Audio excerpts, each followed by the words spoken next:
The dusty figure limping along the sun-baked country road had been ignored by 38 vehicles since sunrise.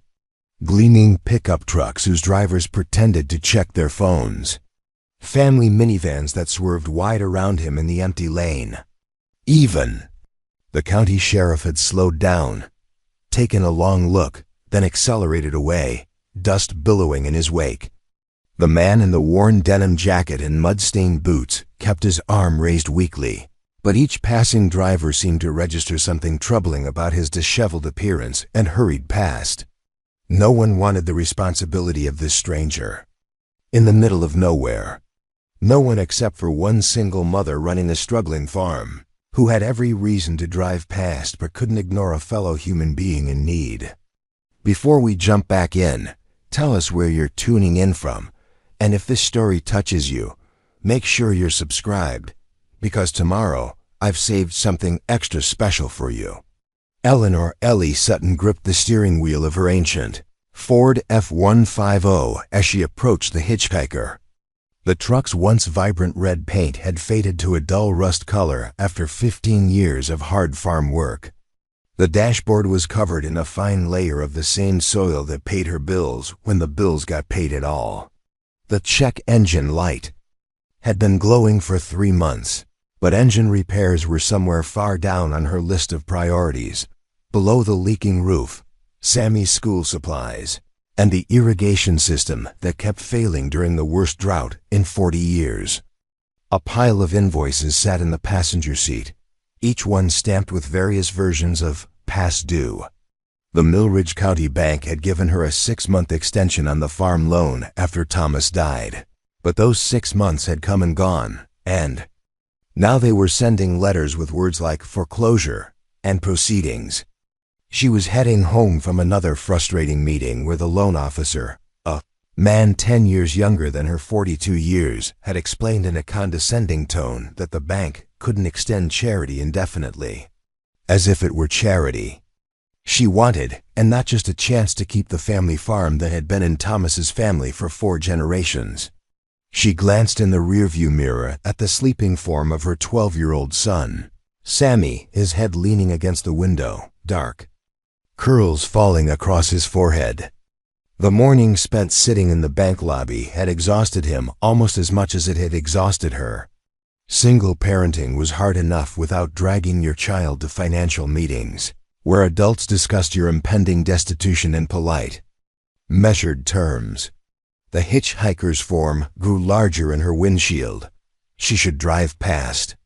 Everyone knew you didn't pick up strangers these days, especially not when you had your child in the car. The rational part of her brain listed all the reasons to accelerate. Serial killers, carjackers, escaped convicts, the vulnerability of a woman alone with her child on a remote road. But another part of her, the part that had been raised on a farm where helping neighbors wasn't charity, but survival, couldn't ignore the man's obvious distress. He was limping badly, favoring his right leg, and even from a distance, she could see the exhaustion in his posture. The temperature was pushing 103 degrees, and heat mirages shimmered off the asphalt ahead. In this heat, without water, a person wouldn't last long. Mom? Sammy's voice, thick with sleep, came from the back seat. Why are we slowing down? Ellie hadn't even realized her foot had eased off the gas. There's someone who might need help, honey. A hitchhiker? Dad always said never to stop for hitchhikers. Thomas's voice seemed to echo in the truck cab, one of his many safety lectures replaying in her mind. He had been cautious to a fault, always preparing for the worst-case scenario. Your father also said to help people in true need, Ellie replied, though Thomas had indeed been clear about hitchhikers specifically. But Thomas had never faced the possibility of losing everything either. Something about seeing someone else in distress made her own problems seem temporarily manageable. As she drew closer, she could see the man more clearly. Mid-30s with a neatly trimmed beard that contrasted with his otherwise disheveled appearance. His clothes were expensive but dirty, as if he'd been wearing them for days. Despite the heat, he wore a suit jacket, though he'd removed the tie, which protruded from his pocket. Most striking was the leather briefcase he clutched tightly, incongruous with his desperate situation. "Stay in the truck, Sammy," she said, as she pulled onto the shoulder about 20 feet ahead of the man. "Lock the doors if I'm not back in 2 minutes. Mom!" Sammy's voice held a note of panic. "This isn't safe." "I'll be careful," she promised, though she wasn't entirely sure why she was doing this. Maybe because after months of being on the receiving end of help church food drives, sympathetic extensions from creditors, neighbors watching Sammy while she worked extra shifts at the diner in town, it felt good to be the one offering assistance for once. She stepped out into the wall of heat, the air so dry it seemed to pull moisture from her body with each breath. The hitchhiker had stopped moving and was watching her approach with an expression she couldn't quite read. "You need help?" She called when she was still several yards away, close enough to communicate, but far enough to turn and run if necessary. The man shifted his weight, grimacing as he did so. "Twisted my ankle about 5 miles back," he said, his voice surprisingly cultured with a hint of an accent she couldn't place. "My car broke down and I thought I could walk to the next town, but—" He gestured to his leg. "Nearest town is Millridge, and that's 15 miles south," Ellie said. "You're headed the wrong direction." The man closed his eyes briefly. "Of course I am," he muttered. "Just my luck today." Preparing and narrating this story took us a lot of time, so if you are enjoying it, subscribe to our channel. It means a lot to us. Now back to the story. Something about his resigned tone made her relax slightly. This wasn't a predator looking for victims. This was someone having a genuinely terrible day. She recognized the expression. She'd seen it in her own mirror often. Enough over the past 18 months. "I can give you a ride to Millridge," she offered. "There's a mechanic there who might be able to help with your car." The man's face showed surprise, then relief. "Thank you. I've been out here for hours." "Nobody stops anymore, do they?" There was a weariness in his voice that went beyond physical exhaustion. "I'm Eleanor Sutton," she said, not approaching any closer. "That's my son Sammy in the truck." "James Harrington," he replied with a slight nod that seemed almost formal. "I appreciate your kindness, Miss Sutton." "Mrs.," she corrected automatically, then felt foolish. Her marital status hardly mattered to a stranger, and technically, she was a widow, not a wife anymore. But the wedding ring still sat on her finger, a habit she couldn't break after 18 months. "Mrs. Sutton," he amended. "I don't want to impose, especially with your son in the vehicle." The consideration in his voice helped ease her remaining apprehension. A predator would be pushing to get in the truck, not expressing concern for her child. "Can you make it to the truck, or do you need help?" "I can manage," he said, taking a tentative step and wincing. His limp was pronounced but not incapacitating. Ellie returned to the truck and rolled down Sammy's window. "We're going to give this man a ride to town," she explained. "His car broke down and he hurt his ankle." Sammy's eyes were wide with apprehension. "Mom, are you sure?" She wasn't sure at all, but the alternative was leaving someone to potentially die of heat stroke on a day when the weatherman had warned people to stay indoors. "It'll be fine," she said with more confidence than she felt. "He's injured, and we're just giving him a ride to Mac's garage." By the time James reached the truck, sweat was pouring down his face despite the relatively short walk. Ellie opened the passenger door and quickly gathered the bills and notices into a messy pile, which she shoved into the glove compartment.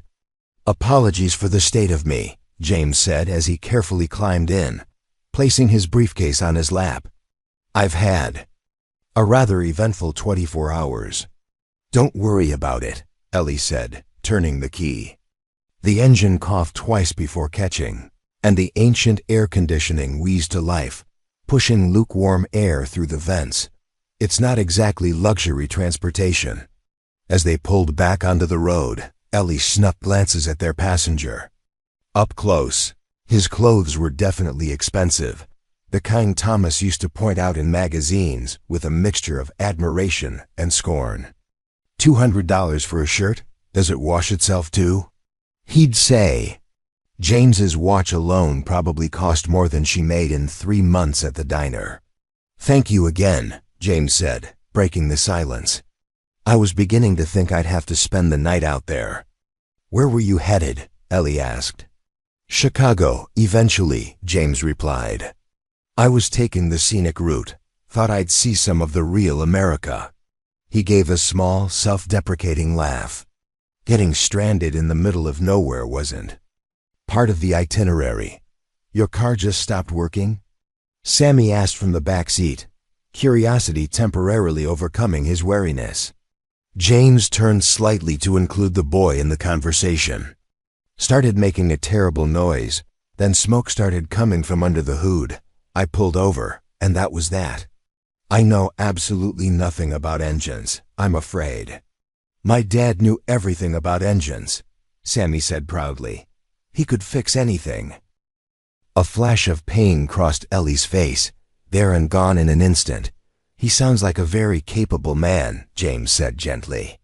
He was, Sammy said, his voice dropping. He died last year. Well, not last year, the year before. 18 months ago. I'm very sorry to hear that, James said, and there was genuine empathy in his voice. An uncomfortable silence filled the truck. Ellie forced herself to focus on the road ahead, the familiar landscape of dried cornfields stretching to the horizon. The drought had turned what should have been vibrant green into a depressing yellow-brown. Many of the farms they passed showed signs of the same struggle: equipment sitting idle, fields partially planted or unharvested, for sale signs that had been up so long they'd faded in the sun. You have a farm? James asked, nodding toward a callus on her hand as she gripped the steering wheel. 5th generation, she said with a touch of pride she couldn't suppress, even knowing that she might be the one to lose it. Though this drought's making it near impossible to keep going. Mom grows the best corn in the county, Sammy chimed in. When there's enough water, he added as an afterthought.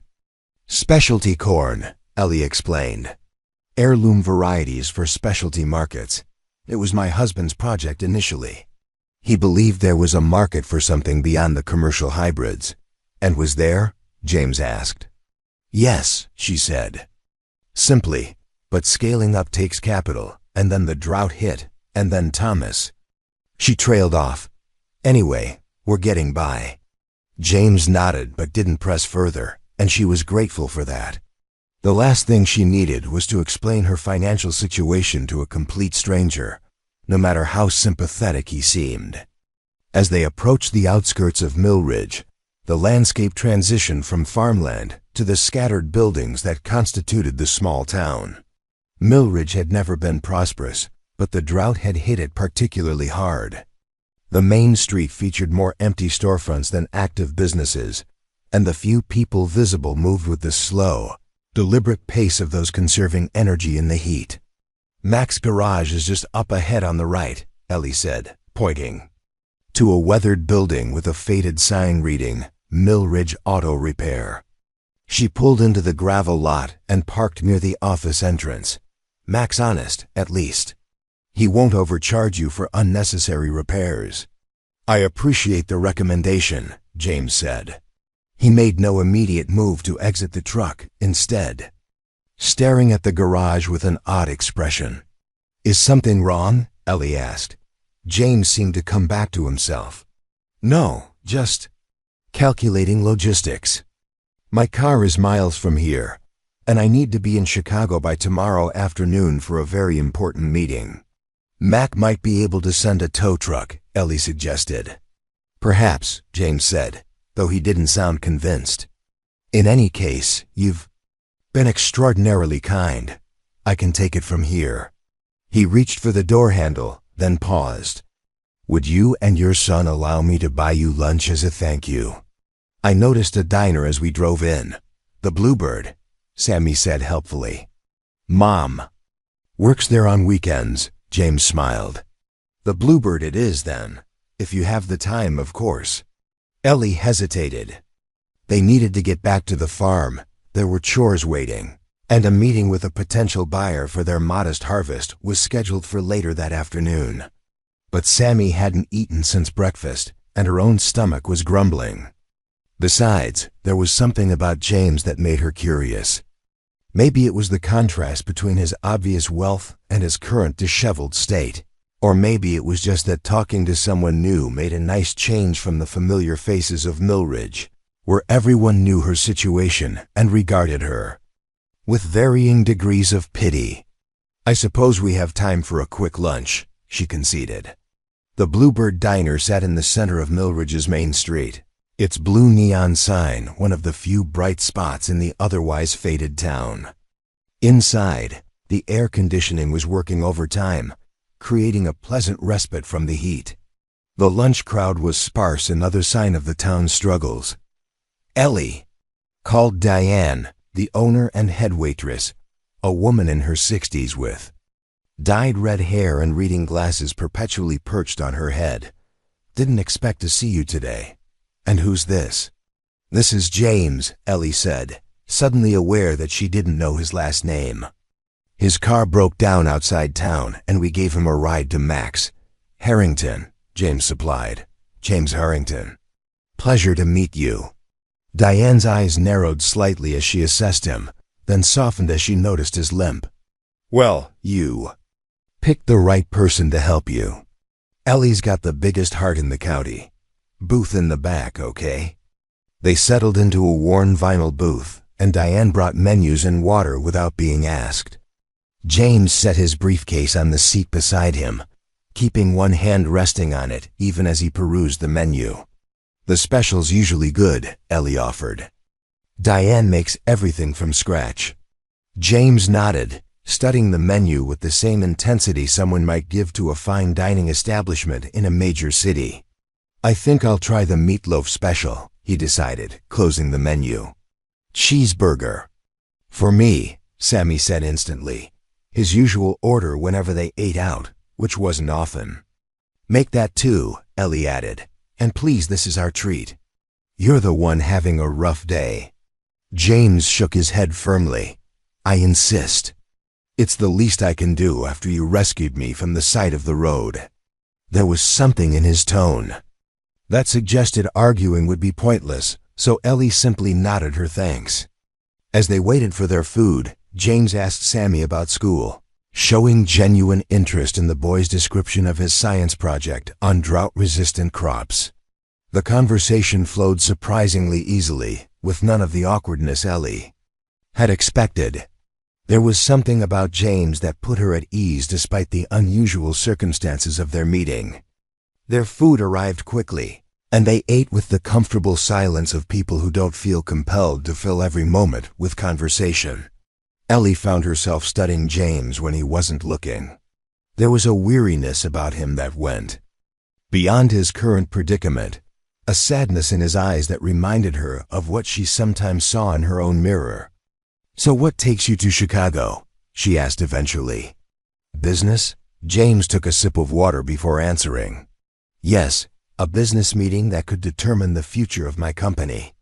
I started a small tech firm about 5 years ago, and we've been approached by a larger corporation interested in acquiring us." "That sounds exciting," Ellie said, though she knew nothing about the tech world. "It's complicated," James replied. "The offer is substantial, but accepting it would mean significant changes for our employees. I've been driving around for days, trying to clear my head and make the right decision. And instead, you ended up stranded in the middle of nowhere," Ellie said with a small smile. "The universe has a sense of humor, it seems," James agreed, returning her smile. After they finished eating, James excused himself to use the restroom. As soon as he was out of earshot, Sammy leaned forward. "Mom, he seems nice, but his watch probably costs more than our truck. What's he doing hitchhiking in the middle of nowhere?" "His car broke down, honey," Ellie reminded him. "That can happen to anyone, rich or poor." "But why was he on that back road? Nobody takes that route unless they live around here." Ellie had been wondering the same thing but hadn't wanted to interrogate someone who was already having a difficult day. He said he was taking the scenic route. Through Millridge County? Sammy's skepticism was clear. There's nothing scenic about dried-up cornfields. Before Ellie could respond, she noticed James returning, moving carefully to avoid putting too much weight on his injured ankle. He had tidied himself up somewhat, his face freshly washed and his hair combed back with wet fingers. "I've just spoken with the garage owner," he said as he slid back into the booth. "He can send someone for my car, but the earliest he can look at it would be tomorrow afternoon. Apparently, there's quite a backlog." "That's Mac for you, Ellie." Sighed. "He's good, but he works at his own pace." James nodded, his expression thoughtful. "Is there a hotel in town where I might stay tonight?" Ellie and Sammy exchanged glances. "The Millridge Inn closed down last year," Ellie said. "Nearest hotel is in Riversend, about 30 miles south." "I see," James said, frowning slightly. "And I don't suppose there's a car rental agency nearby?" "Nearest one's in Riversend, too," Ellie confirmed. "There's a bus that goes there, but it only runs on Mondays and Thursdays." "And today is Tuesday," James said with a sigh. "Perfect." Ellie found herself speaking before she'd fully thought through the implications. "We have a spare room. It's nothing fancy, but you're welcome to stay the night if you need to." Sammy's eyes widened in surprise, and Ellie immediately questioned her own judgment. Was she really inviting a complete stranger to stay in their home? James looked equally surprised by the offer. "That's incredibly generous, but I couldn't impose on you like that."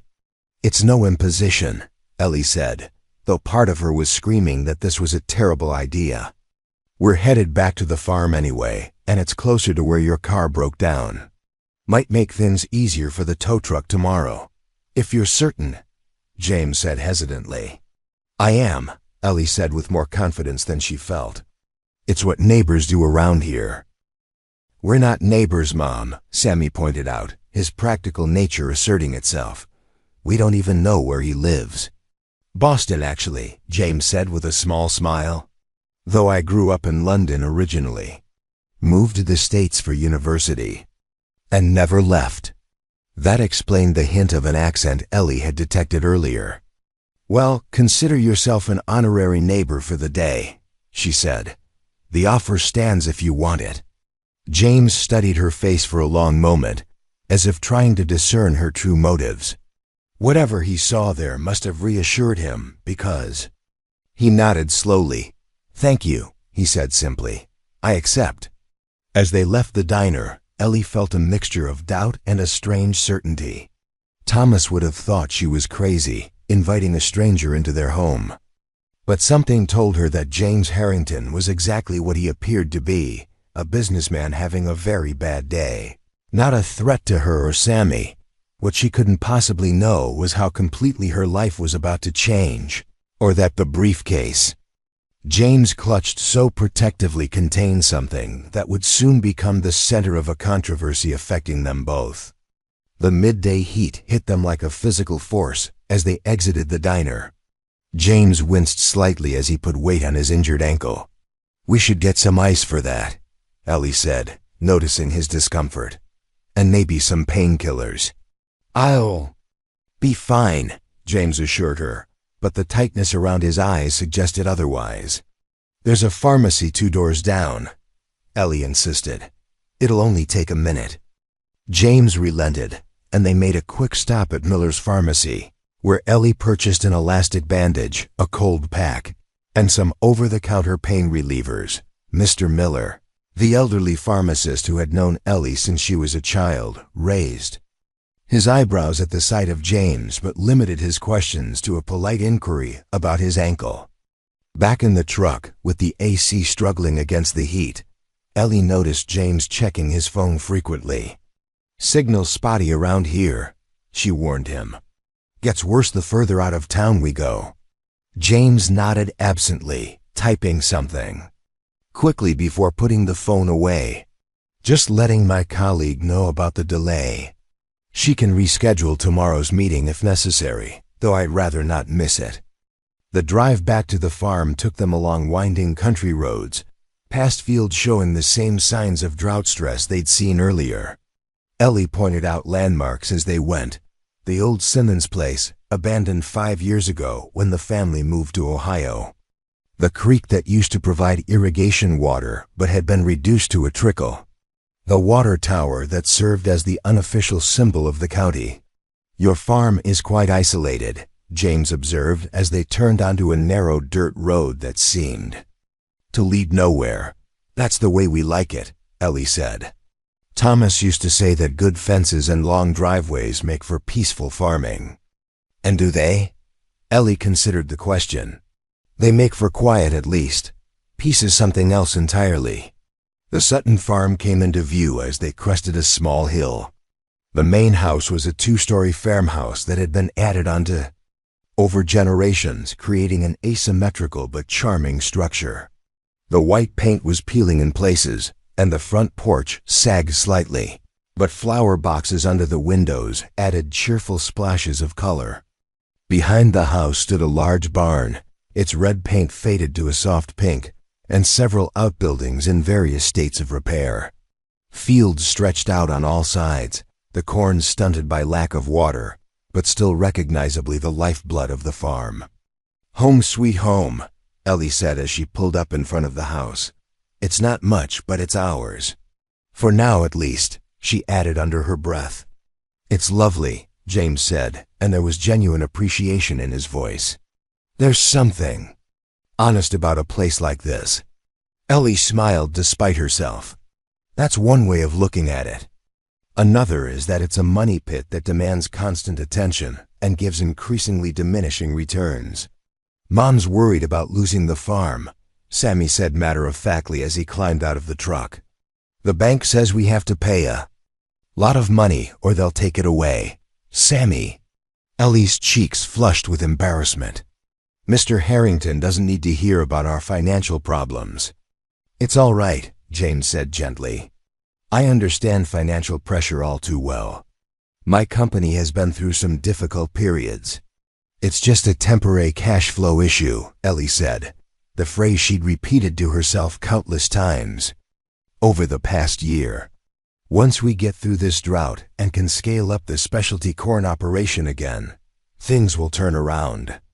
James nodded, not offering platitudes or advice, which Ellie appreciated.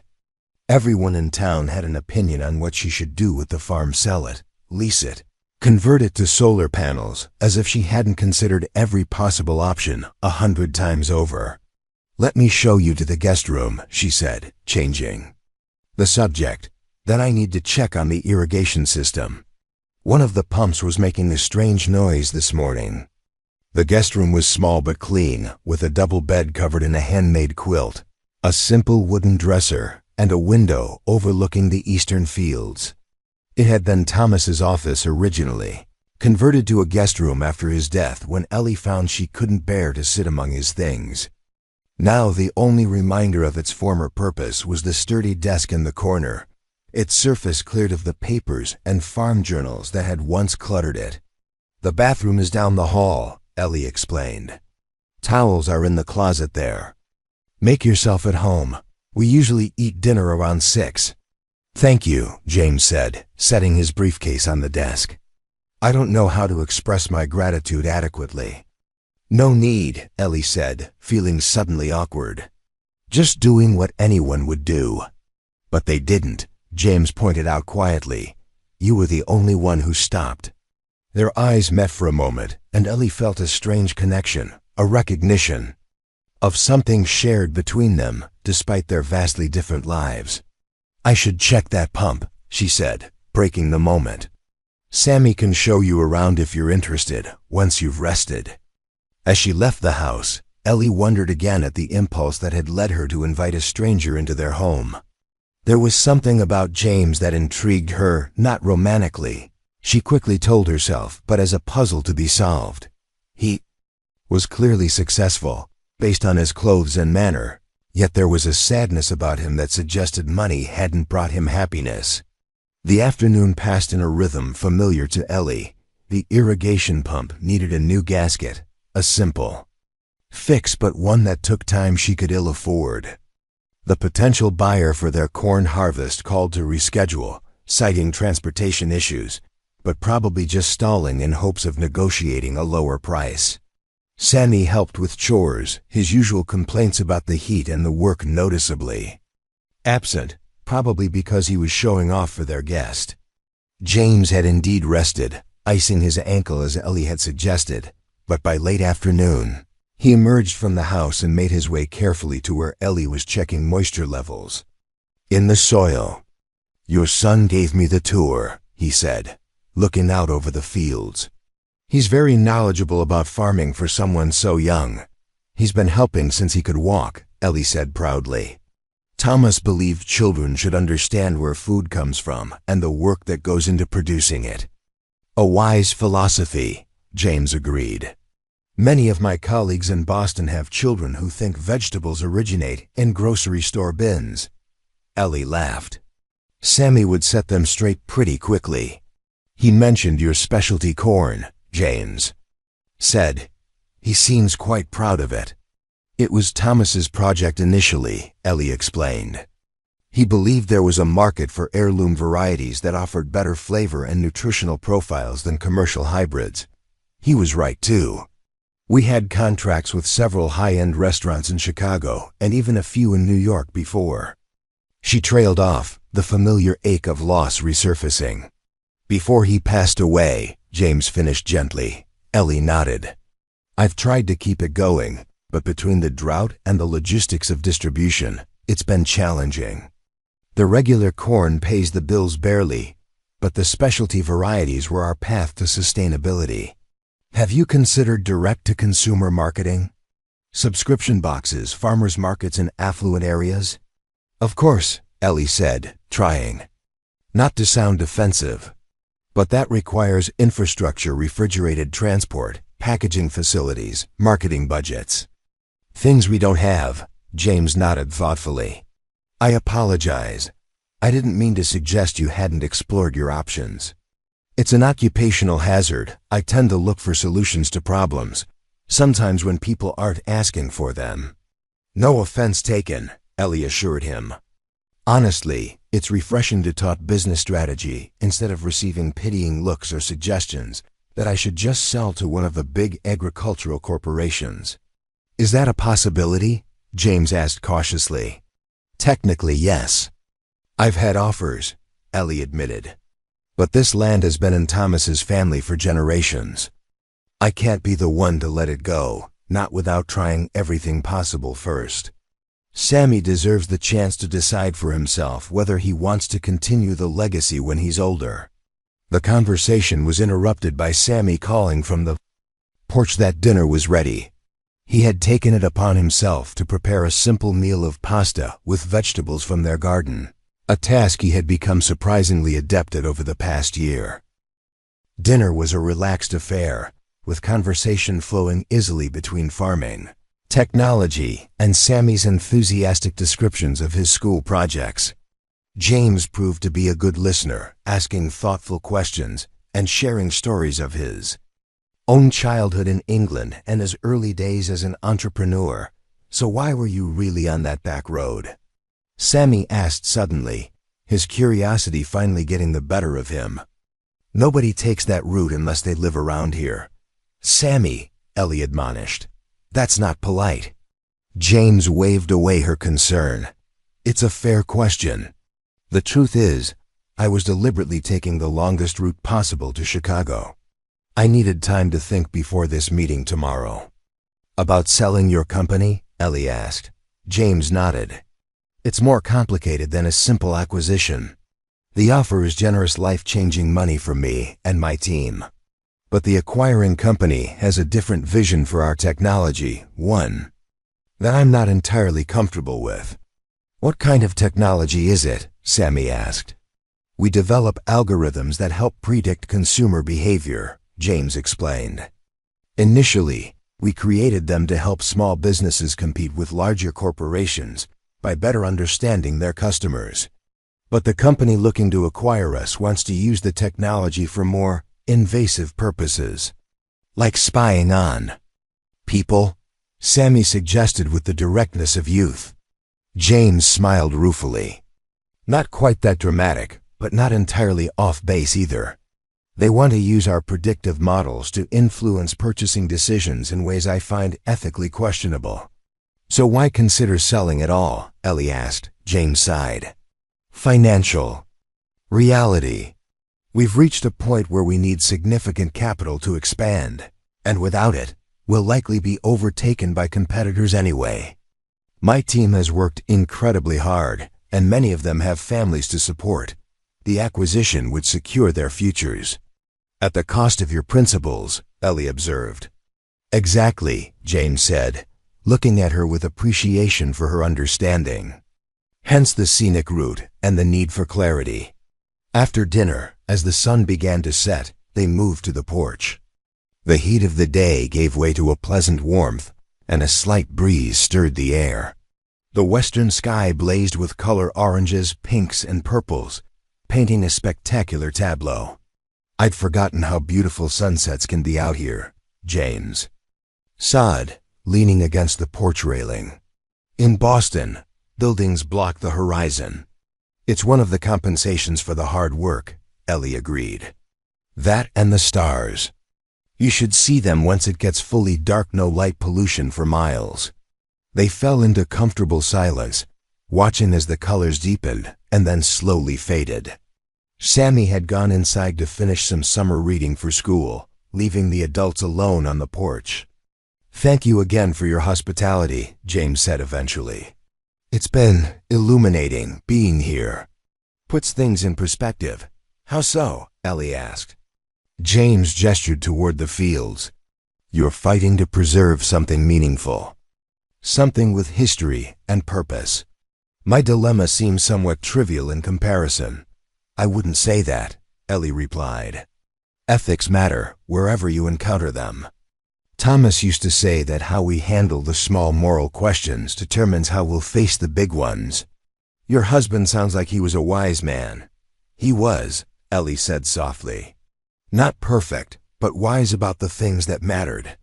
The conversation drifted to lighter topics as darkness fell completely.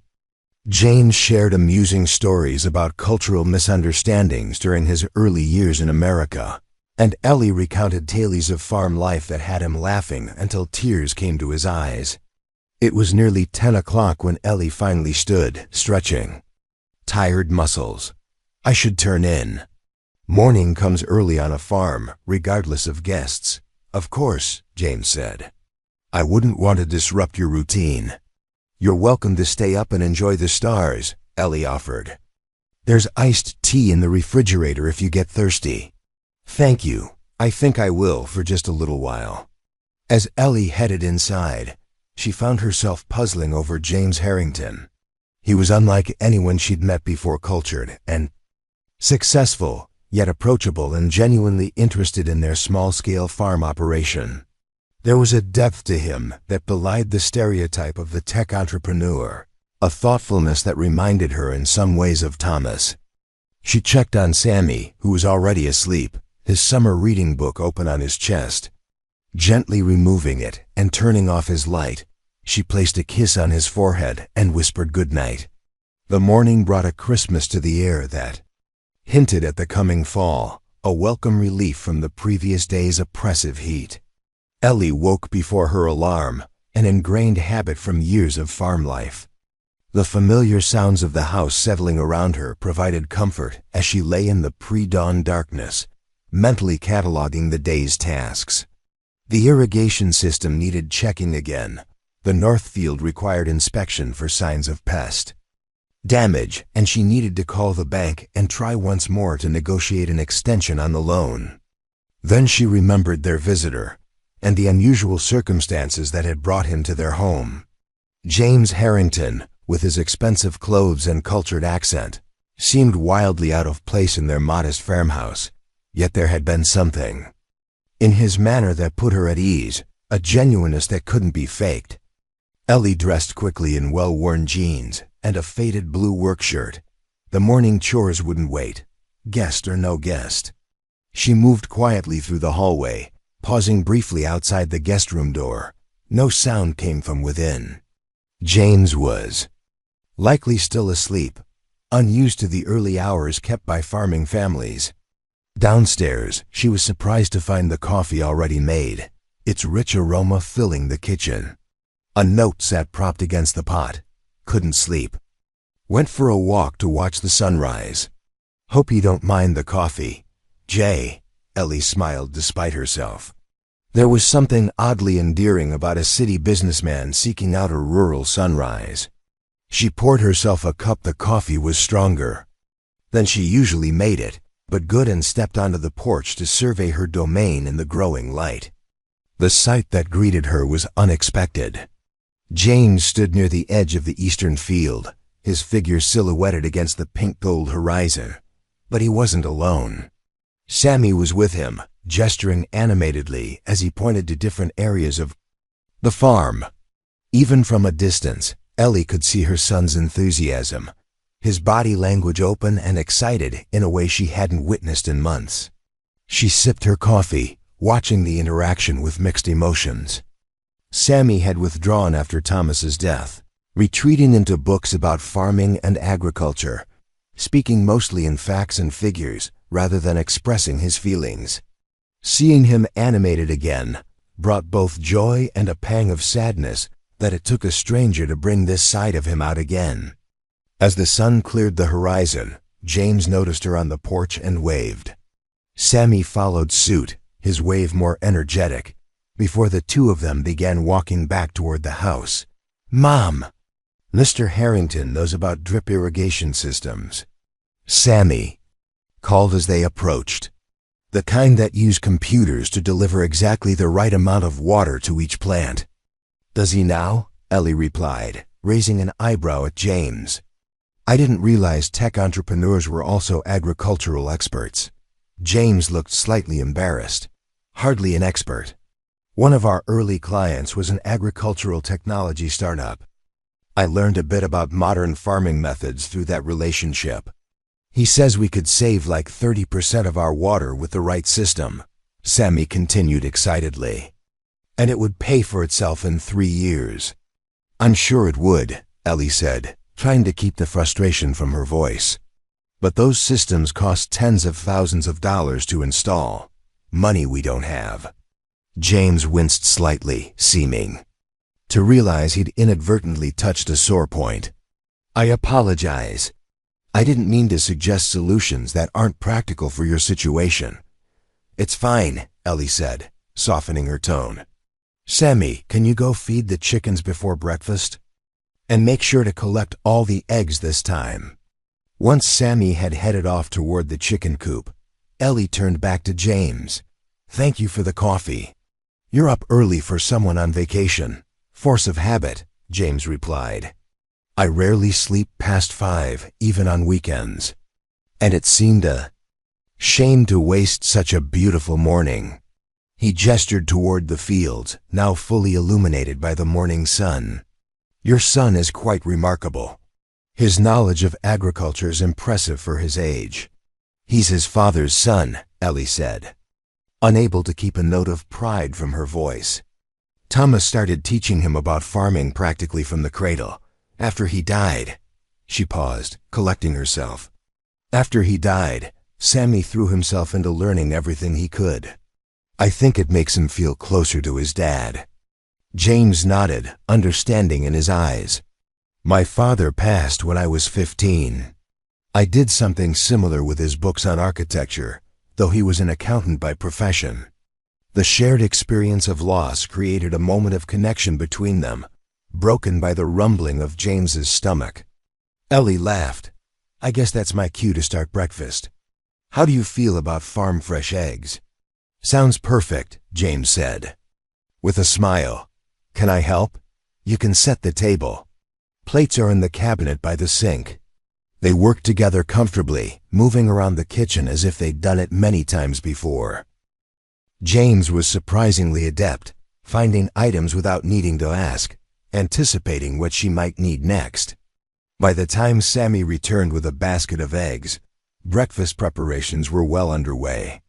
"Wow, it smells amazing in here," Sammy said, placing the basket on the counter. "We got 8 eggs today, Mom." "Perfect timing," Ellie said, taking 4 of the eggs for their breakfast. She cracked them into a bowl, added a splash of milk, and whisked them together before pouring the mixture into a hot skillet. The sound of sizzling filled the kitchen as James placed toast on 3 plates and Sammy poured orange juice.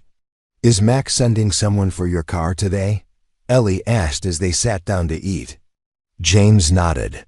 "He said they'd try to get to it this morning. I've left him the location and details." He hesitated, then added, "I was hoping I might impose on your hospitality for one more favor. Could you possibly give me a ride to the bus station in Riversend? I checked, and there's an afternoon bus that could get me to Chicago late tonight." "Of course," Ellie said, though she felt an unexpected twinge of disappointment that he would be leaving so soon. "I need to go into town anyway to meet with the bank manager." "Another discussion about the loan?" Sammy asked, his voice small. Ellie reached over to squeeze his hand. "Just routine business, honey. Nothing to worry about."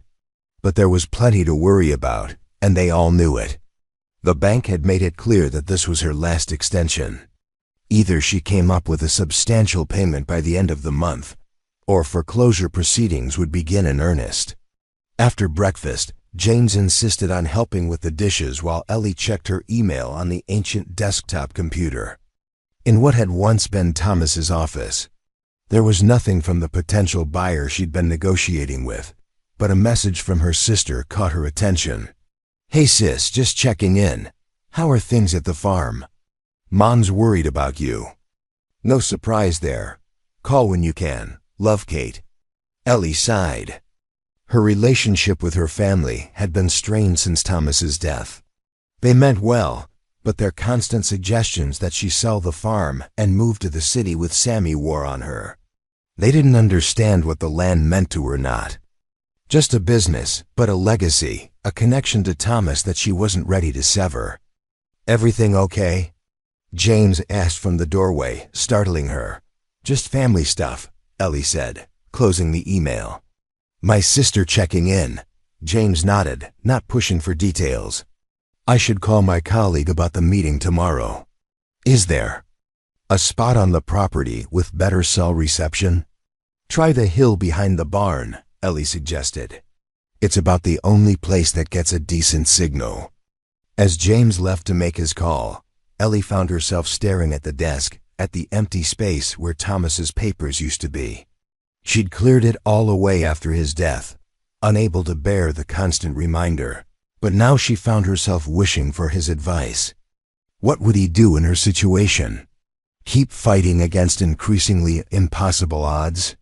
Or accept reality and find a way to preserve what mattered most, even if it meant letting go of the land? The sound of Sammy's laughter drifted through the open window, pulling her from her thoughts. She looked out to see her son showing James the old tractor, the one Thomas had been restoring before his accident. It was unusual to see Sammy so animated with a stranger, especially a city businessman who likely knew nothing about farm equipment. Yet there was something about James that inspired trust.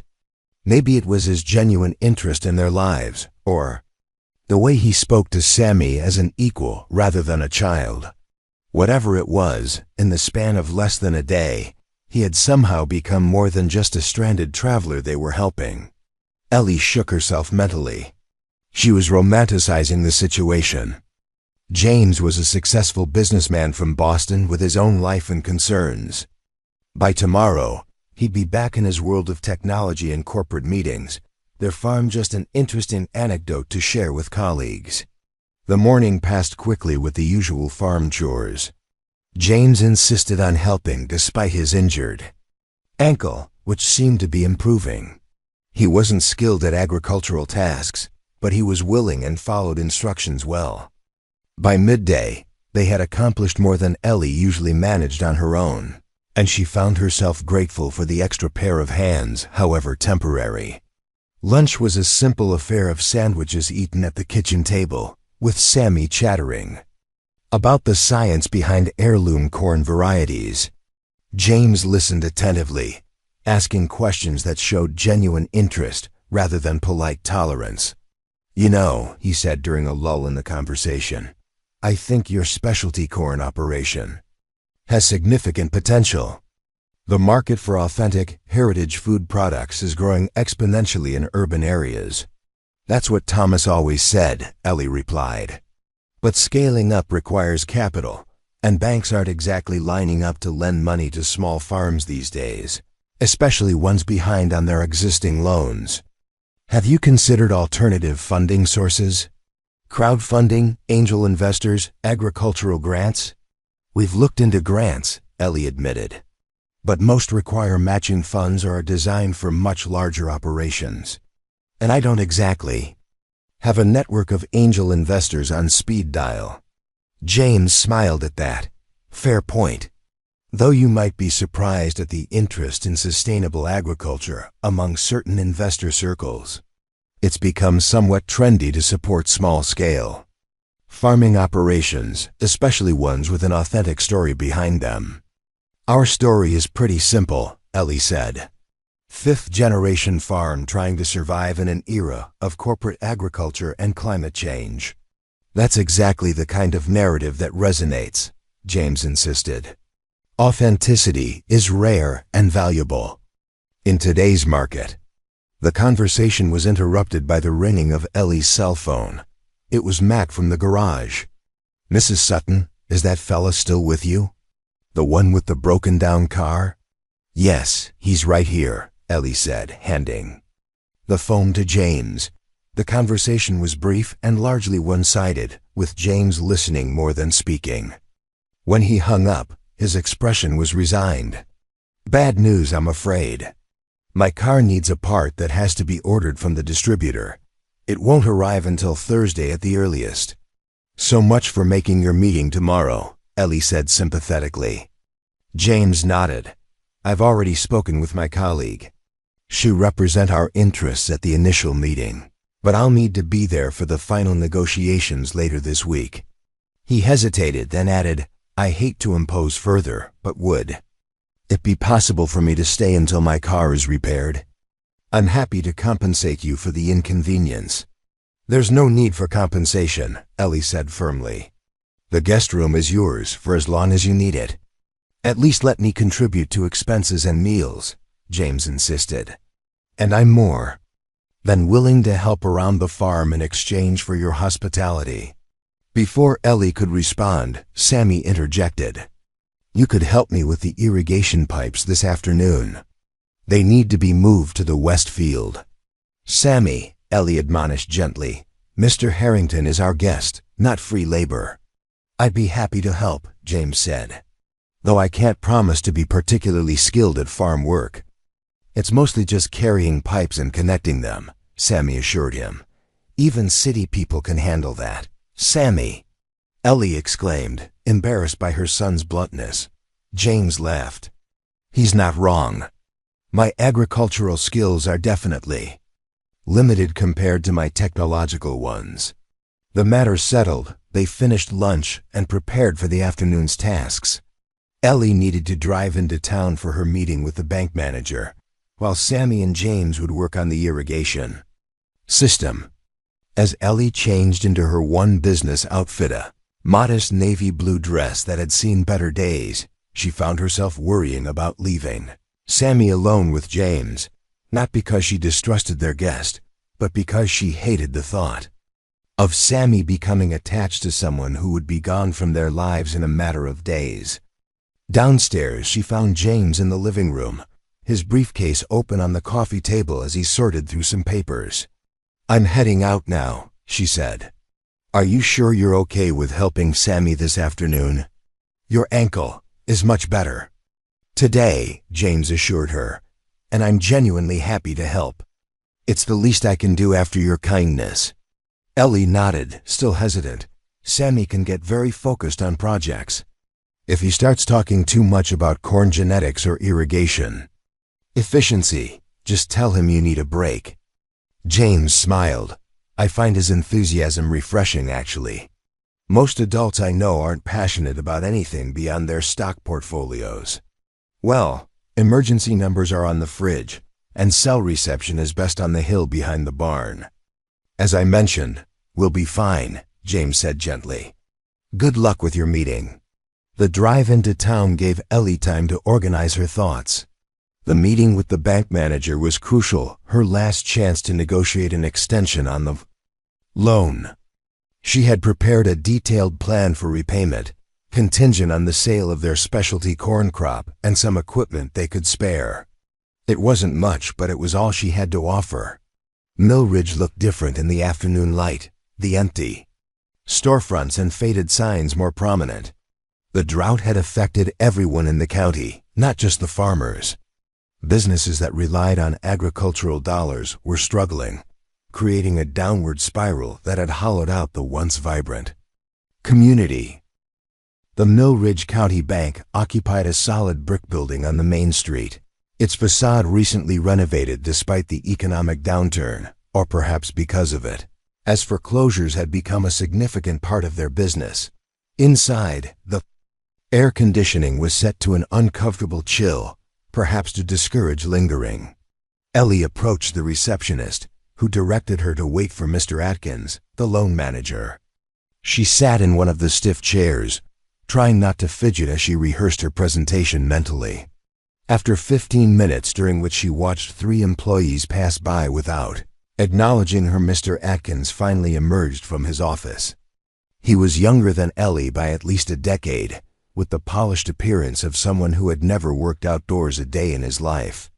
Mrs. Sutton, he said, his tone professionally pleasant but distant. Please come in. His office was immaculate, with certificates and awards displayed prominently on the walls. No personal photos were visible, only corporate achievements and recognitions. Thank you for meeting with me, Ellie began once they were seated. I've prepared a detailed repayment plan that I believe addresses the bank's concerns while allowing U.S. to maintain operations. She handed him the folder she had prepared, watching as he flipped through it with barely concealed impatience. Mrs. Sutton, he said finally, closing the folder without having read it thoroughly. We've had this conversation several times already. The bank has been more than accommodating with extensions and modifications to your loan terms. But at some point, we need to see actual progress, not just plans and promises. This plan includes confirmed sales, Ellie countered, trying to keep her voice steady. We have a buyer interested in our specialty corn crop. The agreement should be finalized by the end of the week. Should be isn't the same as is, Mr. Atkins pointed out. And even if this sale goes through as projected, which forgive me, I find optimistic given the current market conditions, it still falls significantly short of the amount needed to bring your loan current. It's a start, Ellie insisted. And with the changes we're implementing, including more efficient irrigation and expanded specialty crop production, we'll be in a stronger position next quarter. Mr. Atkins sighed, adopting the expression of someone forced to deliver unpleasant news to a person who refused to understand reality. Mrs. Sutton, I respect your determination. I truly do, but the board has made its decision. Without a substantial payment by the end of the month, substantially more than what your projected sale would provide, we will have no choice but to begin foreclosure proceedings. The words hit Ellie like physical blows, though she had been half expecting them. Still, hearing it stated so definitively made the threat real in a way it hadn't been before. Is there nothing else I can do? She asked, hating the pleading note that had crept into her voice. You could consider selling a portion of the property, Mr. Atkins suggested, not unkindly. The eastern acreage, particularly, would be attractive to developers given its proximity to the highway. That would generate enough capital to clear the debt and give you a fresh start with the remaining land. That land has been in my husband's family for generations, Ellie said. I can't just sell it off in pieces. Then I'm afraid your options are limited, Mr. Atkins said, standing to indicate the meeting was over. I wish I had better news for you, Mrs. Sutton. Ellie left the bank feeling numb. She had known this was coming, had been preparing for it mentally for months, but the reality was still devastating. The thought of losing the farm, Thomas's legacy, Sammy's inheritance, her home for the past 15 years was almost too painful to contemplate. She walked down the main street in a daze, barely registering the familiar storefronts and the occasional greeting from townsfolk. Her mind raced with calculations and possibilities, each more desperate than the last. Could she sell the tractor? Take out a personal loan?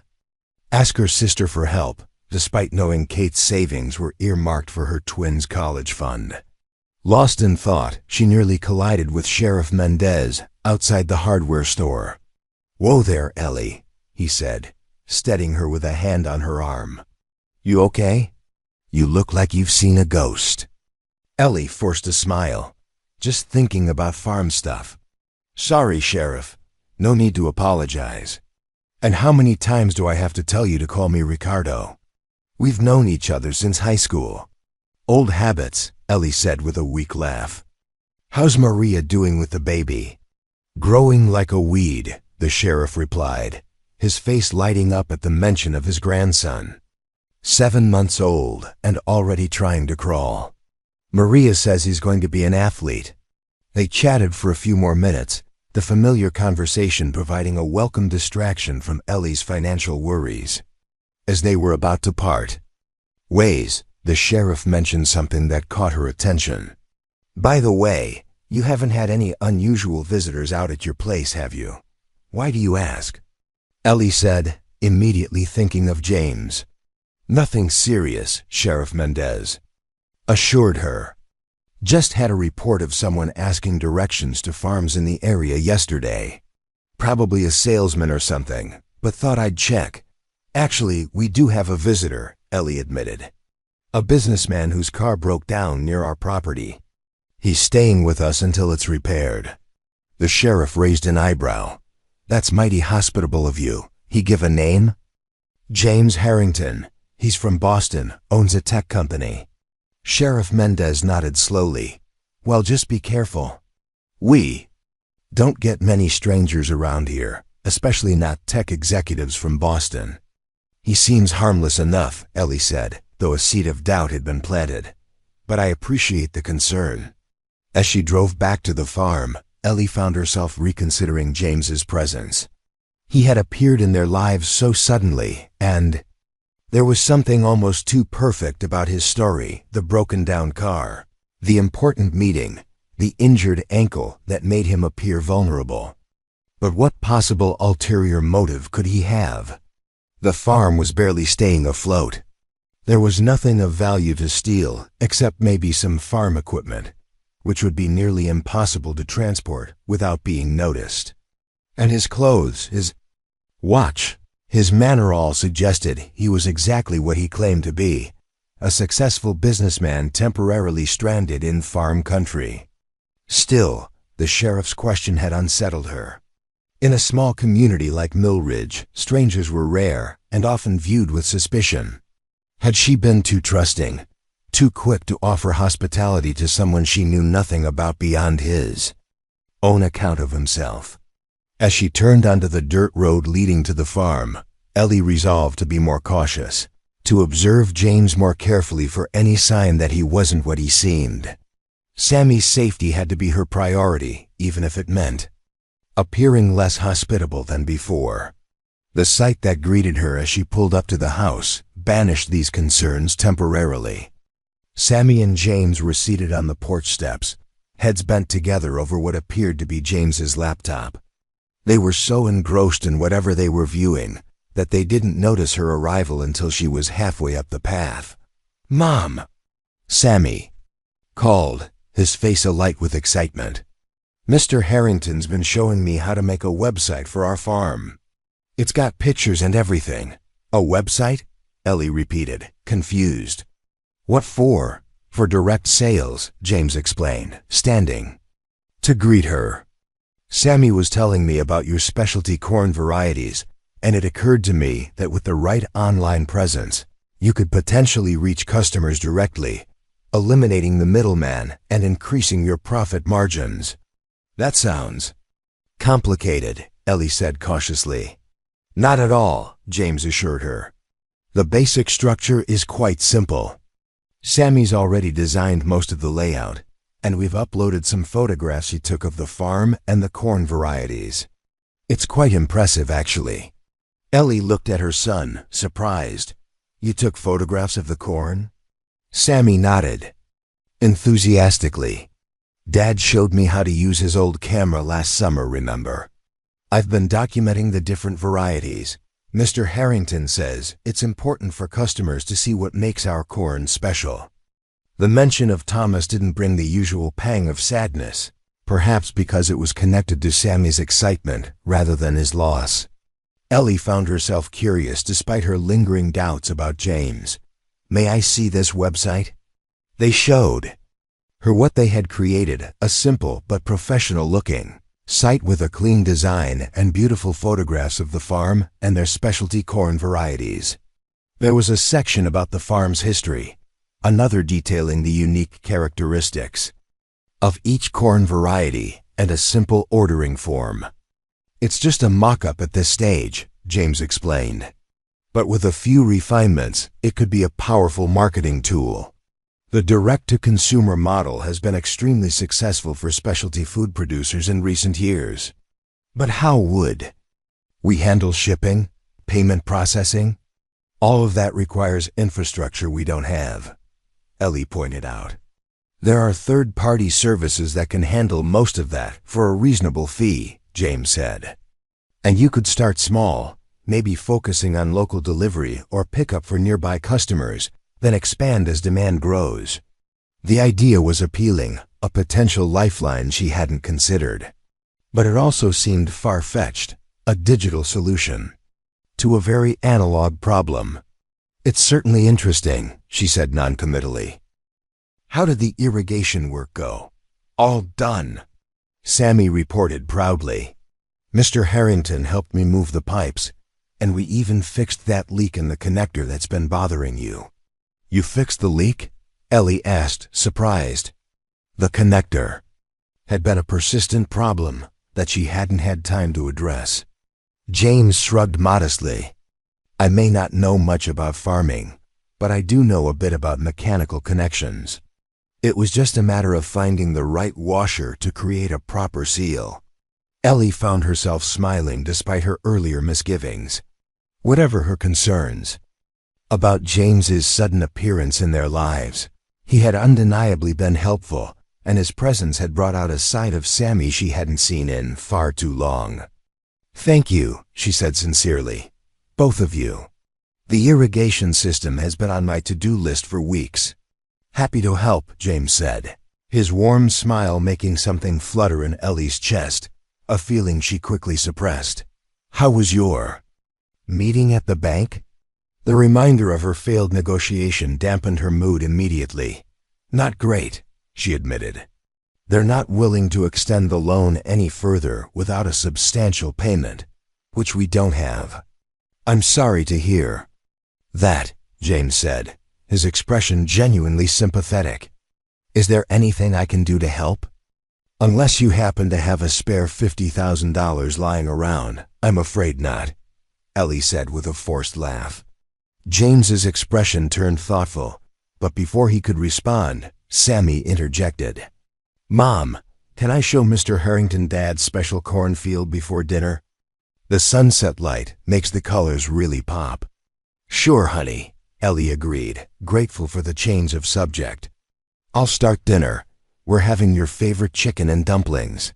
As Sammy led James toward the small experimental plot where Thomas had developed his most promising corn varieties, Ellie watched them go with mixed emotions. James had brought a spark back to Sammy's eyes, an enthusiasm she hadn't seen since before Thomas's death. For that alone, she was grateful, whatever his true story might be. Inside the kitchen, as she prepared dinner, Ellie found herself thinking about James's briefcase. He kept it close at all times, even taking it with him on their tour of the farm, What was in it that required such constant vigilance? Business documents for his important meeting, presumably. But was there something more? The sheriff's warning echoed in her mind, mixing with her own financial worries and the strange coincidence of James's appearance just when they were at their most vulnerable. Was she being paranoid, or was there something about James Harrington that didn't quite add up? Dinner was a quiet affair, with Sammy doing most of the talking as he described the specialty cornfield to James in meticulous detail. Ellie observed their interaction, noting how attentively James listened, asking questions that showed genuine interest rather than polite tolerance. There was something almost paternal in his manner, a quality that both warmed and worried her. The last thing Sammy needed was to form an attachment to someone who would disappear from their lives in a matter of days. The purple corn has the highest anthocyanin content, Sammy was explaining, his fork gesturing enthusiastically. Dad said that makes it more nutritious. Plus chefs love the color for presentation. Fascinating, James replied, and he actually seemed to mean it. Have you considered marketing it specifically to high-end restaurants? The visual appeal alone would command a premium price. That was Thomas's plan, Ellie interjected. He had started building relationships with several restaurants in Chicago before.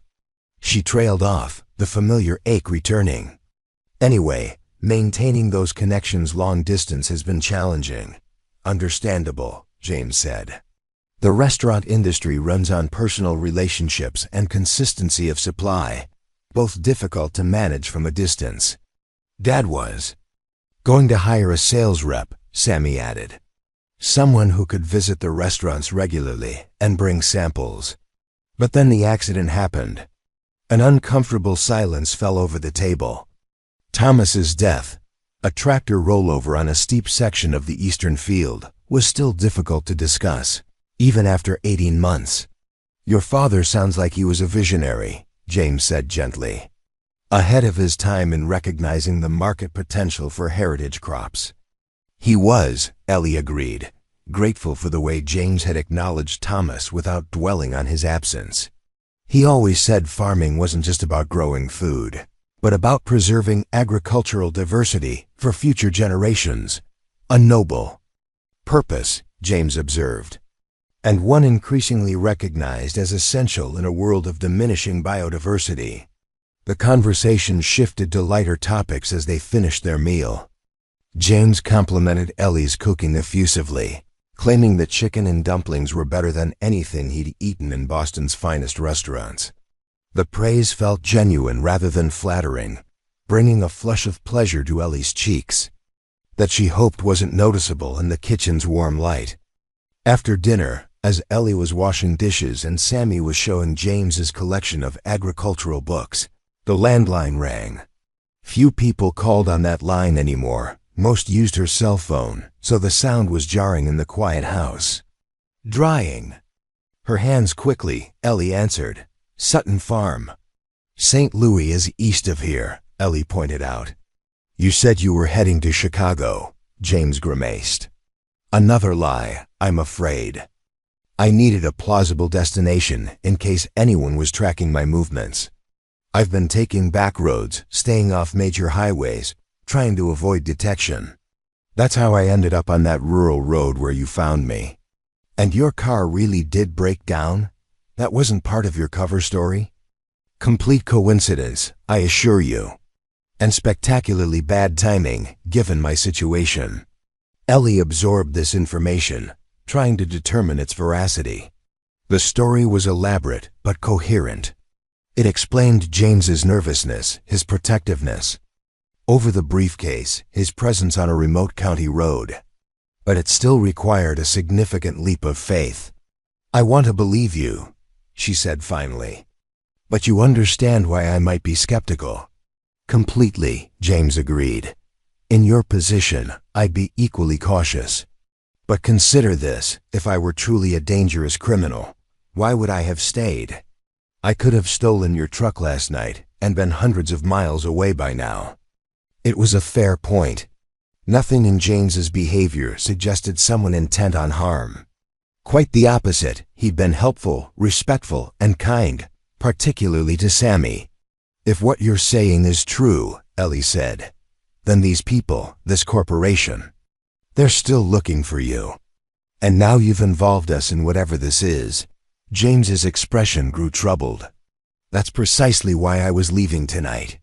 The longer I stay, the greater the risk of them tracking me here. I've already put you and Sammy in potential danger, and that's unforgivable after the kindness you've shown me. Where would you even go? On foot, in the middle of the night? There's a bus station in the next county. If I start walking now, I could reach it by dawn." "That's 30 miles away," Ellie said incredulously. "With an injured ankle." "I don't have many options," James replied grimly. Ellie found herself at a crossroads.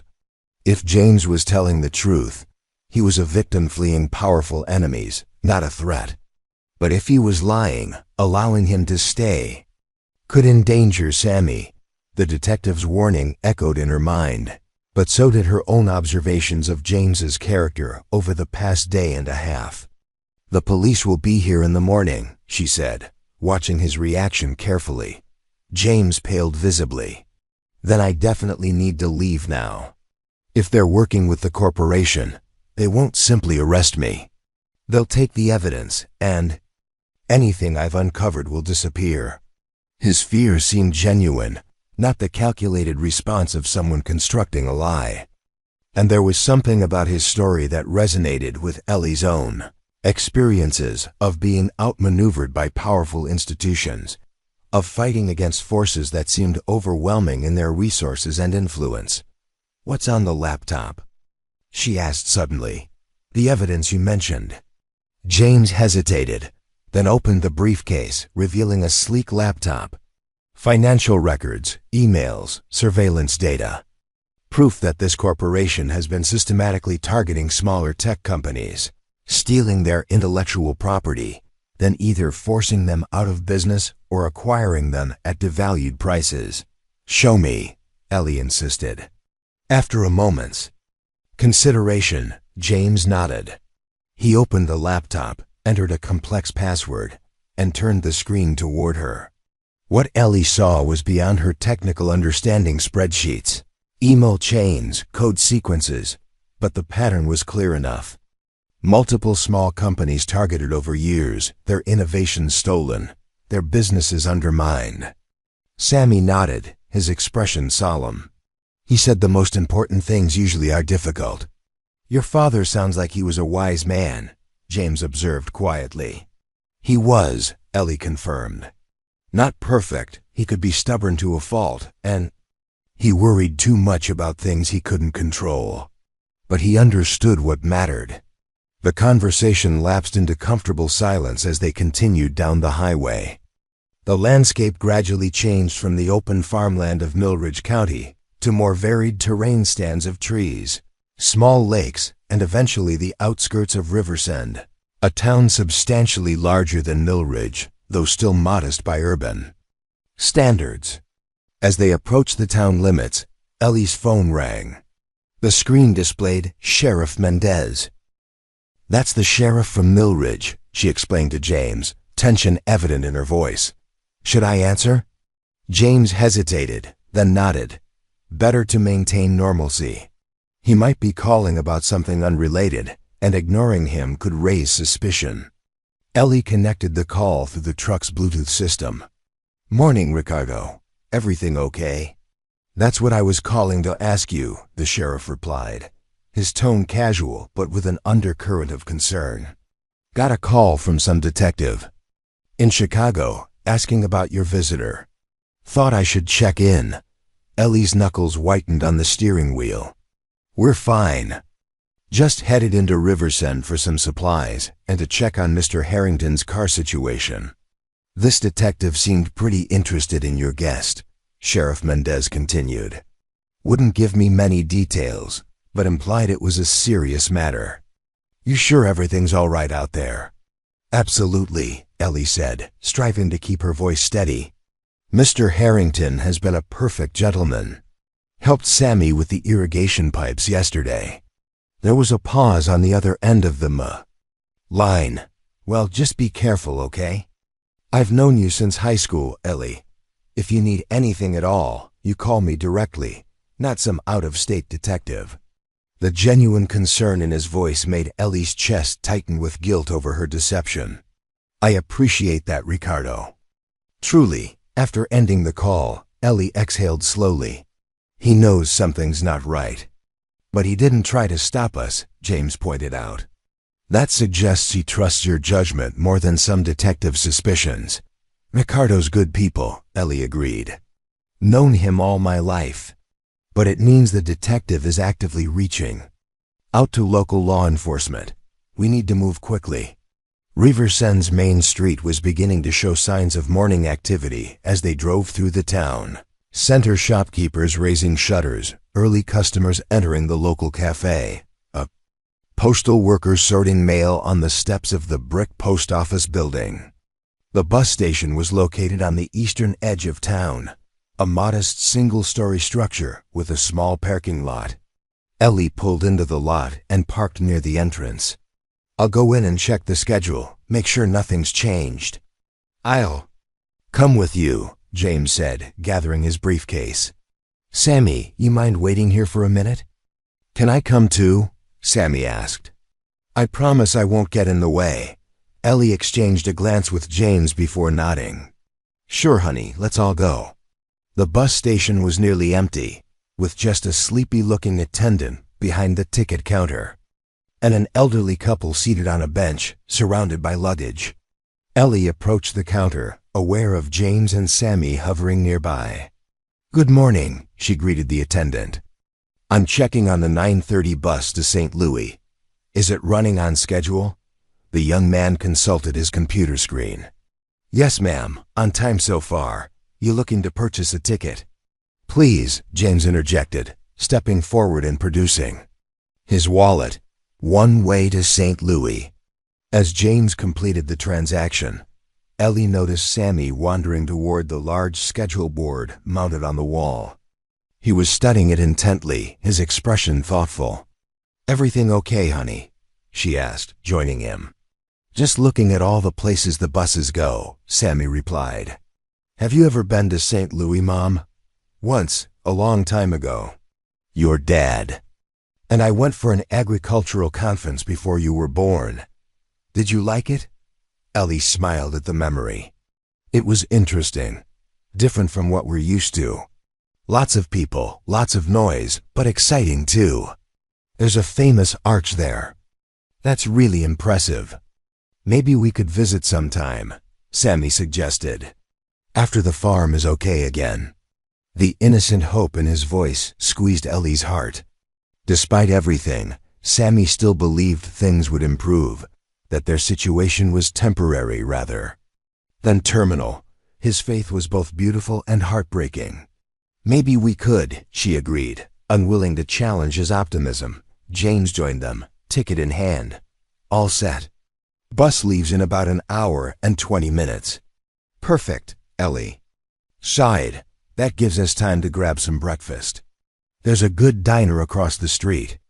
As they exited the bus station, Ellie scanned the parking lot, that now familiar caution making her alert for anything unusual. Nothing seemed out of place, just a few cars, presumably belonging to other passengers or staff. The diner across the street was a local institution, its windows steamed from the heat of the kitchen, the aroma of coffee and bacon wafting out each time the door opened. Inside, they found a booth near the back, away from the windows, but with a clear view of the entrance. Old habits, James explained with a wry smile as he positioned himself facing the door, though in this case, probably justified. A waitress approached, notepad ready. Morning, folks. What can I get you? They ordered pancakes for Sammy, eggs and toast for Ellie, coffee, and a breakfast sandwich for James. As the waitress departed, Ellie noticed James checking his phone again, his brow furrowed. Problem? She asked quietly. Maybe, he replied, turning the phone so she could see the screen. It displayed a news article with the headline, Tech CEO sought for questioning in corporate espionage case. Ellie's stomach dropped as she scanned the brief article. It named James directly, described him as a person of interest in an ongoing investigation, and quoted a spokesperson for Meridian Global, presumably the corporation James had mentioned, expressing grave concern about stolen proprietary information. "They're getting ahead of the story," James said grimly, "painting me as the villain before I can expose them. Will it work?" Ellie asked. "It might, at least in the short term. They have resources, connections, credibility in certain circles. Once the evidence is public, the narrative should shift, but until then—" "You're the bad guy," Sammy finished, having leaned over to read the article. "But that's not fair. You're trying to stop them from stealing from other companies." "Life isn't always fair," James repeated his earlier observation, though this time with a hint of a smile. "But truth has a way of emerging eventually. That's what I'm counting on." Their food arrived, temporarily diverting the conversation to lighter topics. Sammy enthusiastically described his school's upcoming science fair to James, who offered suggestions for his project on drought-resistant crops. Ellie watched their interaction, struck again by how natural it seemed, how easily James had slipped into their lives as if he belonged there. As they were finishing their meal, the diner's door opened, admitting a tall man in a dark suit. Something about his demeanor, the way he surveyed the room, the deliberate casualness of his movements, triggered Ellie's internal alarm. James had noticed too. She could tell by the subtle tensing of his shoulders. "We should go," James said, quietly, not looking directly at the newcomer. "Now." Ellie nodded, signaling for the check. The man in the suit had taken a seat at the counter, but his attention seemed focused on their booth, though he was careful not to stare openly. "Is that one of the bad guys?" Sammy whispered, his eyes wide. "We don't know for sure," Ellie replied.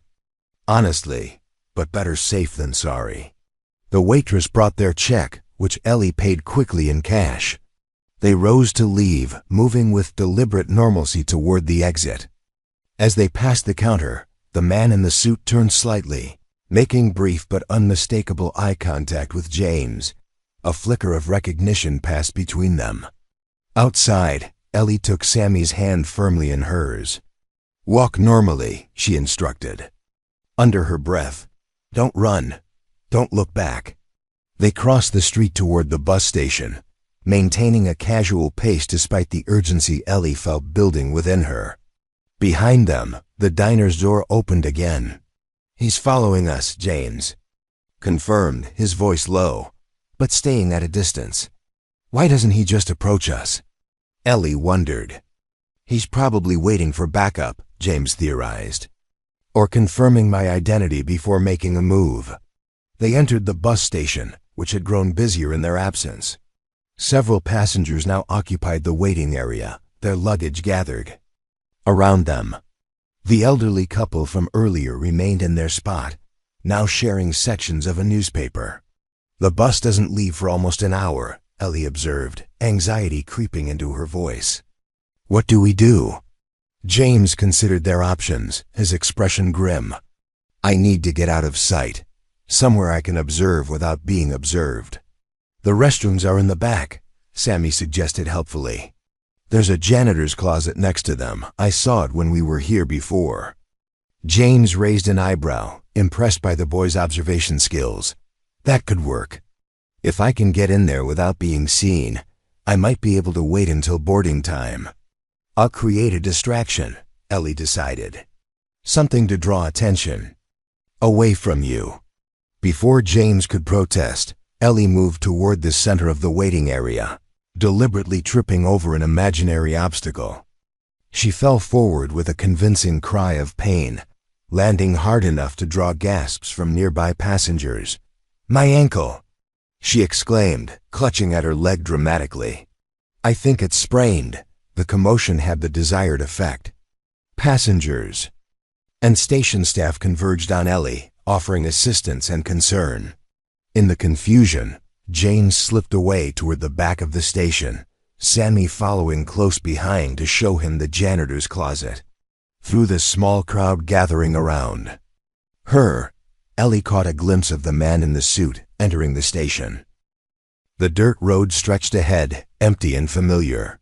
No vehicles waited at their gate, no figures stood on their porch. The farm looked exactly as they had left it, peaceful in the late morning sun.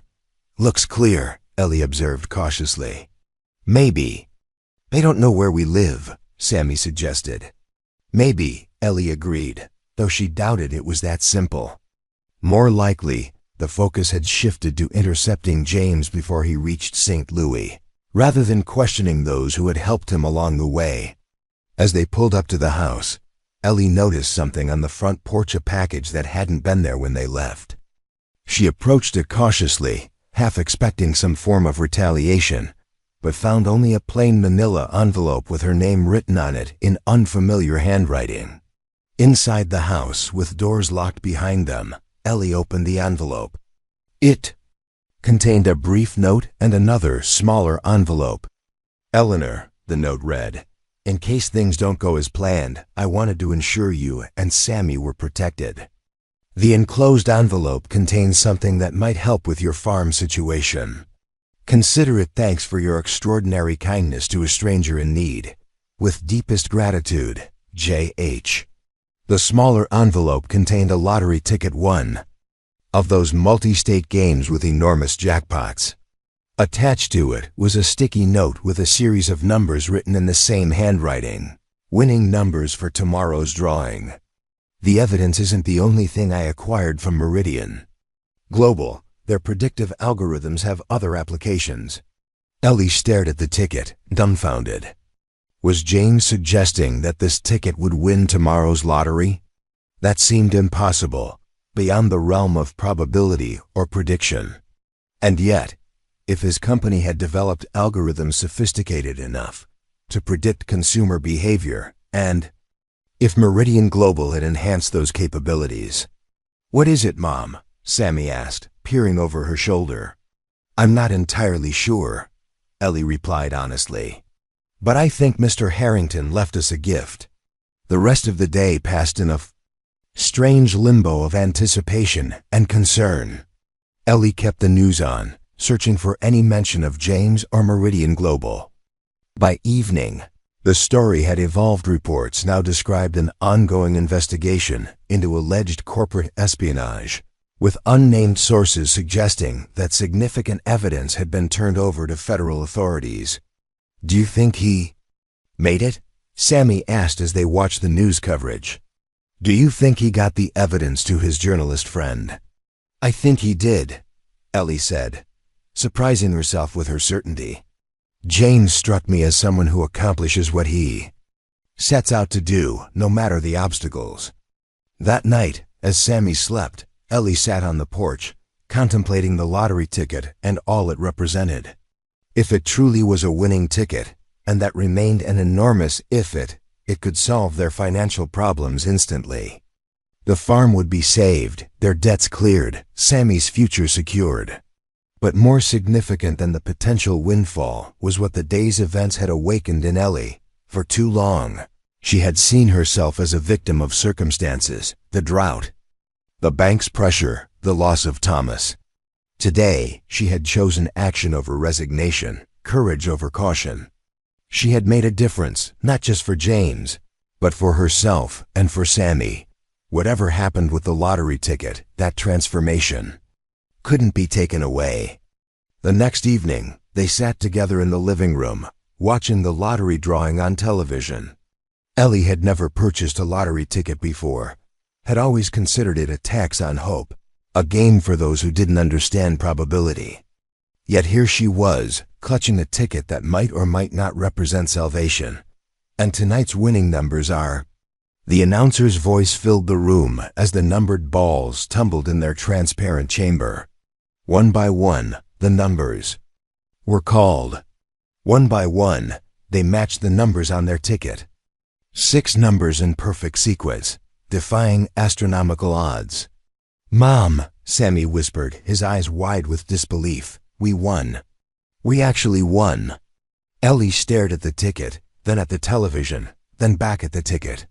It seemed impossible, and yet the evidence was undeniable. The algorithms had worked. James had given them more than just a winning lottery ticket. He had given them a future. In the days that followed, their lives transformed with dizzying speed. The Lottery Corporation verified their win a jackpot of $87 million, which they opted to take as a lump sum payment of $42 million after taxes. The bank that had been so eager to foreclose now courted them aggressively, offering wealth management services and preferential rates. Neighbors who had regarded them with pity now approached with congratulations and occasionally requests for loans or investments. Through it all, Ellie maintained a clear vision of what mattered. The farm would stay in the family, modernized with sustainable infrastructure, but preserving its essential character. Sammy's education would be secured through a trust fund, and a significant portion of their windfall would be dedicated to helping other small farmers in the region, establishing a foundation to provide low-interest loans and grants for sustainable agriculture projects. 1 month after their life-changing morning, as Ellie sat on the porch watching the sunset, a familiar figure appeared at the end of their driveway. James Harrington, looking more rested and relaxed than when they'd last seen him, walked toward the house with an easy stride. "You came back," Ellie said, rising to greet him. "I promised myself I would," James replied, his smile warm. "Once things were settled." "And are they? Settled, I mean?" James nodded. "Largely. The evidence was compelling enough that federal authorities couldn't ignore it. Meridian Global's leadership is facing multiple indictments. Their stock has plummeted, and their victims are filing civil suits that will likely result in substantial settlements." "And you?" "Cleared of all accusations," James said with visible satisfaction. "My company's reputation has actually improved, thanks to our stand against corporate espionage. We've had offers of investment that would allow us to expand our original mission, helping small businesses compete more effectively." Ellie smiled. "I'm glad. You took an enormous risk." "As did you," James pointed out. "You could have called that detective back, turned me in. Instead, you chose to help a stranger based on nothing but instinct and a belief in doing what's right." "Speaking of helping," Ellie said, producing the lottery ticket from her pocket. "This was quite a thank you gift." James had the grace to look slightly embarrassed. "Ah, yes, that. I hope you don't mind. The algorithms were originally designed to identify patterns in seemingly random data sets. Lottery numbers, it turns out, aren't as random as they appear. It's changed our lives," Ellie admitted. "But not in the ways you might expect. Yes, the farm is secure now, and Sammy's future is provided for. But the most important change was what happened before we even knew about the ticket, when we chose to help you despite the risks. Courage often works that way," James observed. "The act itself transforms us more than the outcome." They sat together on the porch as dusk settled over the farm, comfortable in a silence born of shared experience and mutual respect. Sammy joined them, his excitement at seeing James again obvious in his animated conversation about the farm's future plans. As night fell fully, stars appearing in a velvet sky untainted by city lights, Ellie reflected on the extraordinary journey that had begun with a simple act of kindness on a dusty country road. She had stopped for a stranger when others passed him by, an echo of the Good Samaritan parable she'd learned in childhood. That decision, made from instinct rather than calculation, had set in motion a sequence of events that transformed not just their financial circumstances, but their understanding of what was possible when courage overcame caution. The briefcase James had guarded so carefully had indeed contained something valuable, not just evidence of corporate wrongdoing, but a reminder that individual actions matter, that standing against seemingly insurmountable odds isn't futile, that integrity has power beyond institutional influence or financial resources. "Will you stay a while?" Ellie asked as the evening deepened around them. Sammy would love to show you the improvements we're making to the irrigation system." James smiled, his expression suggesting he understood the invitation extended beyond farm infrastructure. "I'd like that very much," he replied. "I find I'm in no particular hurry to get back to Boston." Under the vast canopy of stars, with the land stretching dark and fertile around them, something new began to take root, a connection born of shared purpose and mutual respect, a potential future neither could have imagined just weeks before. The lottery ticket had provided financial security, but the true prize had been won long before those numbered balls tumbled into place, when a single mother farmer had chosen kindness over suspicion, courage over fear, action over resignation. In that moment, she had reclaimed not just her farm, but her agency, her strength, and her belief in possibilities beyond the horizon. As Sammy chattered excitedly about their plans for expanding the specialty corn operation, Ellie caught James watching her, his expression reflecting something she was beginning to feel herself, that some journeys, once begun, continue long after the initial destination is reached. That sometimes the most valuable things we find are those we weren't looking for at all.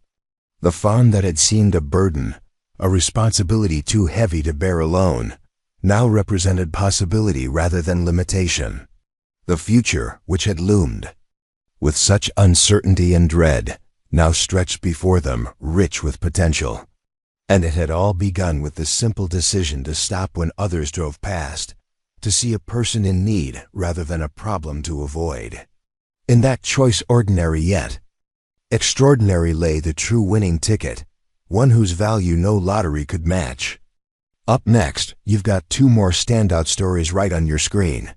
If this one hit the mark, you won't want to pass these up. Just click and check them out. And don't forget to subscribe and turn on the notification bell so you don't miss any upload from us.